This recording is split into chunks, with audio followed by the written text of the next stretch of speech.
What is going on, everyone? Tenha here, and today in this video we're gonna tell you what you shouldn't do in game because that would probably ruin your account. I have progressed to Trailblaze level 31, and we will cover some of the things that you shouldn't do as F2P or even as a whale, so let's get down to it right away. First of all, you probably have been farming for free currencies here and there, and you have something called Stellar Jade by opening up your chests, by progressing in the story and so on. And then you probably have noticed that there's going to be a beginner's banner where it allows you to get 5-star if you do 50 summons, right? I know how you feel, especially for someone like me. I'm very impatient. So when I was playing in CBT, I was like, you know what? Screw it. I'm going to be using Stellar Jades. And then I used all my Stellar Jades and I noticed I don't have enough currencies to pull for the limited character. So here's the thing. You want to save all the golden tickets, Star Real Special Pass, because these are used to summon for the banner characters. And then there is a Stellar Warp, right? Which is the perma banner. And then there's going to be a 300 pity where you can choose a character, right? This is exactly the reason why I told you not to reroll and just get started with the game, because you will eventually, and if you're not so unlucky, then you can get something that you want. You can pick them out, literally. So only summon for Stellar Warp and the beginner's banner with the Star Rail Pass you get for free, because there's a chance for you to get the light cones instead of the characters, and characters in this games are very, very important in order for you to come up with a team. Second thing I want to cover is how to use your Trailblaze Power. There were a lot of people asking me if they could be using the fuels to replenish Trailblaze Power instead of the Jades. But guys, even for a whale or F2P or anyone, dogs, cats, do not use your fuels. Because if you progress in the game, you will be able to farm for relics. And you probably want to use your power wisely, right?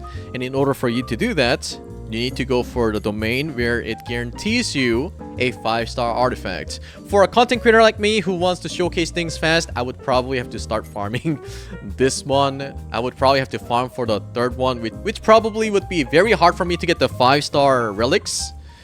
But ultimately, you want to farm for the Cavern, which gives you 5-star relic 100%, right? There is a sister game called Genshin Impact. In that game, the hardest difficulty would guarantee you a 5-star artifact. So I'm assuming that's the case. Equilibrium level 6 can be achieved after you get to Trailblaze level 65. That would probably take about a couple of months for FTPs.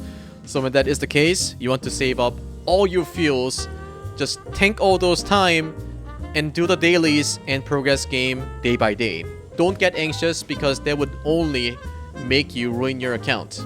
And then you might ask, oh, if that's the case, where should I use my power then? You want to use your power on the EXP Calyx and anywhere that would help you progress in the game. For example, you want materials for ascending your characters, you want materials for enhancing your light cone, enhance your traces, and for the relics, right?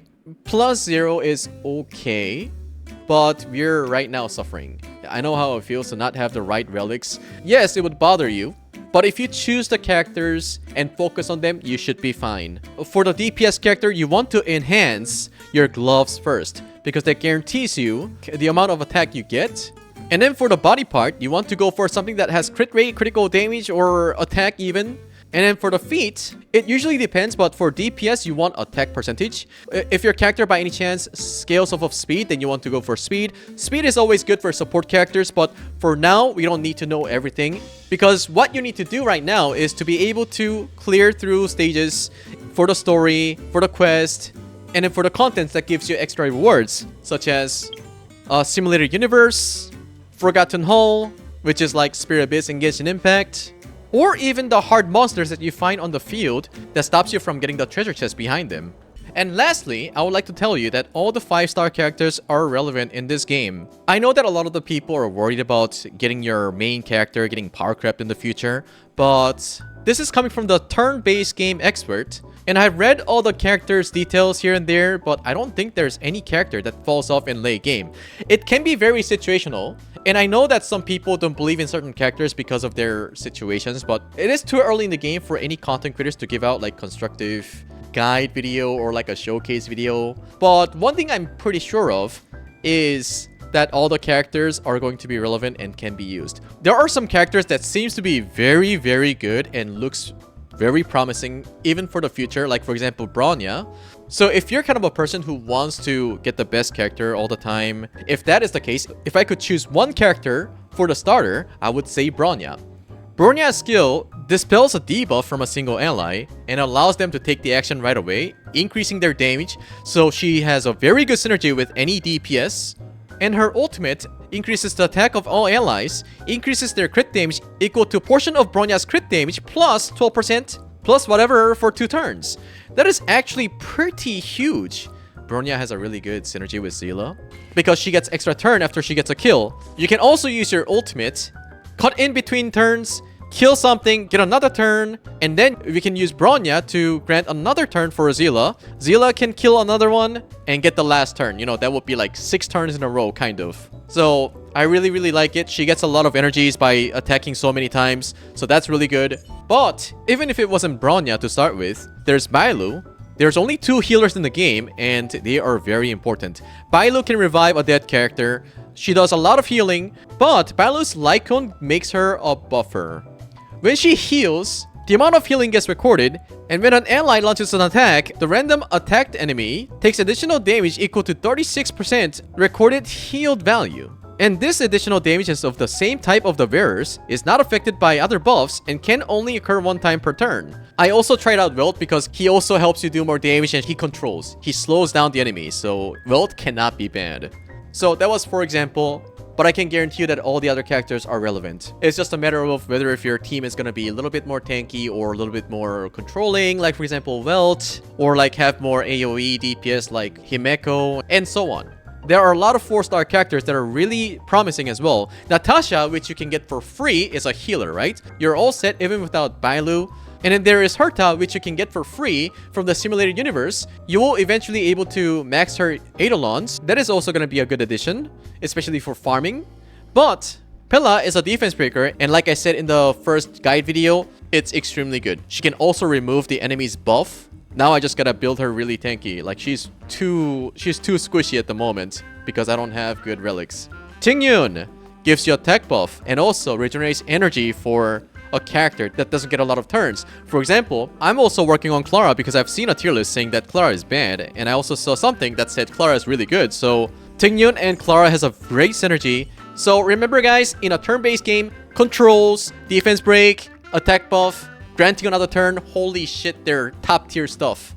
And DPS is just DPS. They can always be replaced by other characters, so don't listen to people saying that your account is ruined because you have certain characters. Hey, it doesn't matter. As long as you keep on playing the game and then get all those currencies here and there from dailies or events, you're gonna be all set.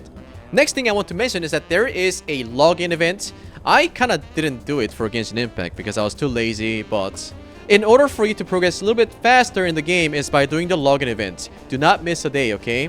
And did you guys know there are codes that you can put in for extra rewards? They give you jades, they give you currencies, so you should use them right away. You can claim them from here. You press ESC or you go to the menu, there is going to be a ...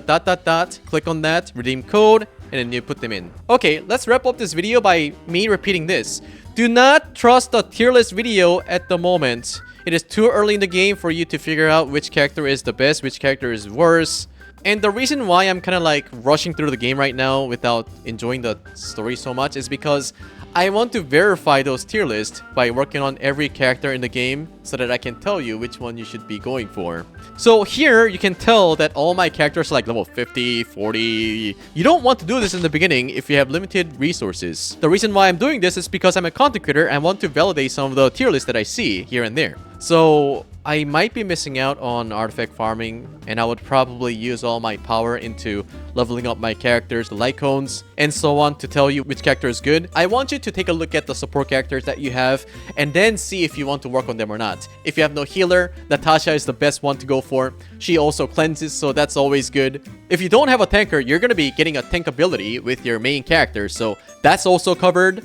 So what you need in the team is probably more damage, right? So either a defense breaker or attack buffer. And with all these informations, you should be able to understand the reason why people are rating certain characters in their tier list. And you can probably also tell whether if they actually know the game or not. Okay guys, I really hope this video would help you not ruin your account. I wouldn't say really ruined, but you can always fix it. It would just take a lot of time. And I made the same mistake when I was playing Genshin Impact as well, because I wanted to showcase everything and I ended up like spreading all my resources very thin. So none of my characters were built correctly or had good artifacts to do a good showcase. If you guys thought this was helpful, let me know in the comment section and tell me any questions that you have, and I will try to address it in the next video. I'll see you guys in the next one. Adios.